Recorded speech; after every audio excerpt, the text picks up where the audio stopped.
This is Randy Bell with the Courier podcast, the place to come for the latest Clinton news.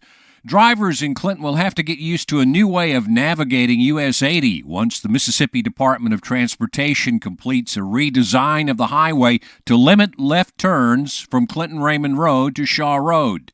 Mark Thomas is state safety engineer with MDOT's Division of Highway Safety. Currently, you have a 5-lane section on US 80 with the continuous center left turn lane.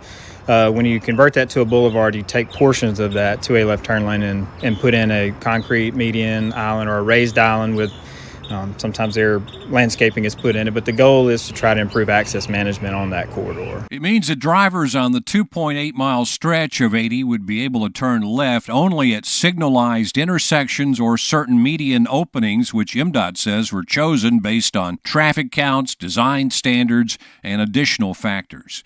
And those pulling out into traffic from parking lots would have to turn right even if they want to go left. For the majority of locations that are not signalized intersections, the driver will make a right. So they'll judge the cars that are nearest to them, then make a right and then go down and pick a U-turn or the next signal that will also have the U-turn accommodations to go back in the direction they may have been trying to travel. The goal is fewer vehicles turning across oncoming traffic to reduce the number of crashes. Thomas says a lot is going through a driver's mind when they're trying to cross 5 lanes of traffic. Even if you're just trying to go out and make a left, you're having to evaluate the 2 lanes closest to you, if anybody's in the turn lane, and then obviously evaluate the traffic that's coming in the lanes you want to be in. What we're trying to do in its simplest form is try to minimize those decisions people have to make. And what MDOT plans to do in Clinton is already working in Starkville. A similar redesign of State Highway 12 that began with a safety analysis in 2015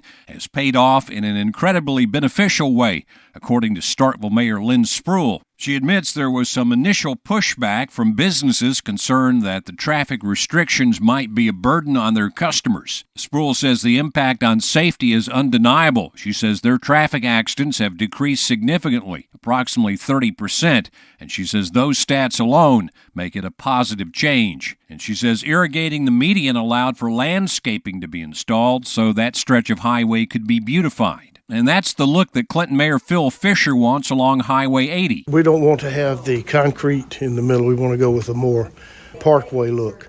It's going to be, I think, a real beautiful asset to the city. You know, right now, Highway 80 kind of looks like a road between 2 truck stops. This is going to turn it into something really, really, I think, fine for people to see and enjoy. Fisher's hoping Clinton sees the same kind of reduction in traffic accidents that Starkville has. Taking out that I dare you lane in the middle and the safety the additional safety that brings is a lot bigger advantage than it is, set up like it is now. He says when the boulevard idea was first proposed about 5 years ago, business owners who were asked for their input didn't voice any objections. The mayor believes customers will make the necessary adjustments. People will get used to it. And if you want to go to a particular store, you're going to get there. You're going to find out, a way to get there. Thomas, the MDOT official, points to national studies showing little lasting impact on businesses located along highways undergoing such changes. Strong businesses that are there before these kind of projects come in are there afterwards. I've seen that personally in Starkville. Mississippi College Chief Financial Officer Laura Jackson is happy that the preliminary concept for the Highway 80 project includes 2 roundabouts at the entrances to the new mixed-use development that's being built across the highway from the campus. Our goal was to try to make sure that we could get pedestrians across Highway 80 safely and that we could slow the traffic down in that area. Well, the best way to accomplish slowing the traffic down is roundabouts. MDOT and all statistics that you can read will show you that high-impact collisions are less likely with roundabouts than they are with intersections. And the pace of progress with the development known as the 80/20 project will help to dictate the timing of the work on Highway 80. I said from the very first meeting with them, when we started this conversation, I said, what I don't need is for us to have businesses that open 3-4 years down the road, and all of a sudden, a year later, you tear up Highway 80 in front of it. That's not going to work. But she says MDOT understands. They're very in tune to making sure that our project timelines somewhat align. The public was given an opportunity to get a look at the initial concept for the highway redesign at a meeting that MDOT hosted at the Clinton train depot on April 9th. Real estate agent Cindy Robertson attended the meeting and said a new-look Highway 80 would be progress for Clinton. Personally, I like a turn lane, but I understand a turn lane's hard as we grow as a city.